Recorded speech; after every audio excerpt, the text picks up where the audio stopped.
Friend, welcome back. This is Sanjay Kumar, creator of SelectorsHub. In this tutorial, we will see something really amazing and very good features and innovation in SelectorsHub. How to write XPath on the basis of attribute presence. Like we have seen writing XPath on the basis of like attribute is equal to attribute value, right? Let's see how we can write the XPath on the basis of attribute presence. Suppose we have to find out all the links in this page, or let's say okay, suppose we have to find out all the links on this page which has href attribute. Okay, generally all has. Suppose, then how to write the formula is // tag name. So let me write the formula. This is the formula, and here attribute name, like this you have to type. Okay, so suppose anything, like now you can ask anything that we want all the anchor tag, all the links on this page which has href attribute. Generally all has. Okay, suppose we want all the links which has class. Now you see that only 11 links has class attribute, while there are how many links on this page? There are 129 links on this page. Now somebody asked me, get me all the links which has class attribute. There are 11. Get all the links which has id, only one. So this is really helpful, and you will see that, notice that when we type like this and you want this will give you the value as well, attribute value. You see that this is the cc desk button is the value of id for this element. If you copy this and paste it here, you see that this is the element which has id cc button.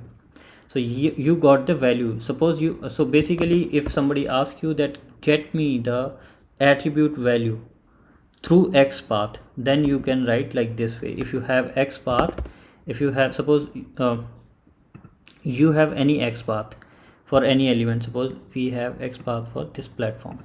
Okay, this is the XPath, right? Now you ask that you want the title attribute value from the XPath, then what will be the XPath to get the title attribute? You just type /title over here, press enter. You got the title from the XPath.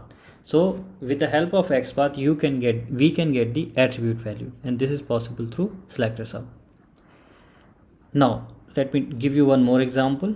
Suppose here we have to find out all these footer links value, link value, basically that href value. So let's write the XPath first for these. ul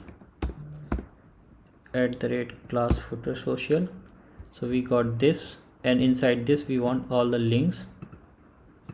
This one /a, there are 6 links, and we want all the links href value, this one. So now if you hit enter /href, press enter, we got all the 6 links value. You see that this one is the first one, then second, the third, fourth.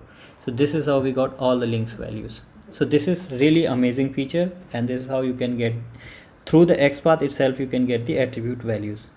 Now you can also get the value of text.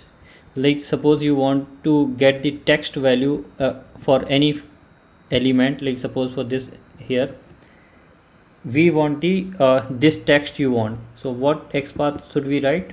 You just have to write text, like this is the XPath here, and we want the text attribute, text of that element, /text you have to type, and you got the text for that element, right? So suppose if we want to find out all the header here on this page which has, like suppose /h3, there are 4 elements, and now we want all 4 headers text, then you can type text. Here you get there are 2 text, 2 header h3, there are 2 header h3 which has text value. So this is the first one, this is the second one, and this is also a condition that get me all the h3 which has text. So this way we can write the XPath for text as well. So this helps a lot. This feature is really innovative and really good feature, which will I hope you must have learned something new today. Now, how to write XPath with index? Do let me know about this feature. Were you aware about this feature before? This attribute presence and the text one? Please let me know in the comment section. I'm sure many of you must have learned this one for the very first time. Now, suppose many times it happened that when we write XPath for any element like this one, there are 9 matching nodes and we are not finding any attribute unique here or stable, like XMLNS. We want to avoid this one. Width and height we won't avoid. We would like to avoid that. U box also, this would all we would like to avoid. So what we should do in this case, you just put your cursor in the beginning and type open parenthesis SelectorsHub will give you XPath with index. You see that it is giving with the index, and now select this one. You can make it unique. So this is how you can make the unique XPath.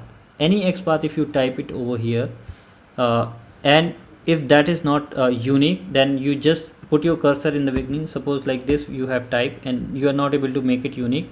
Put your cursor in the beginning, type open parenthesis SelectorsHub will give you XPath with indexes, and that way you would be able to make it unique. Okay, and one more thing, let me now, as I explaining over here, you see that SelectorsHub also add an attribute here, XPath is equal to 1, XPath is equal to 2, 3, 4, like this.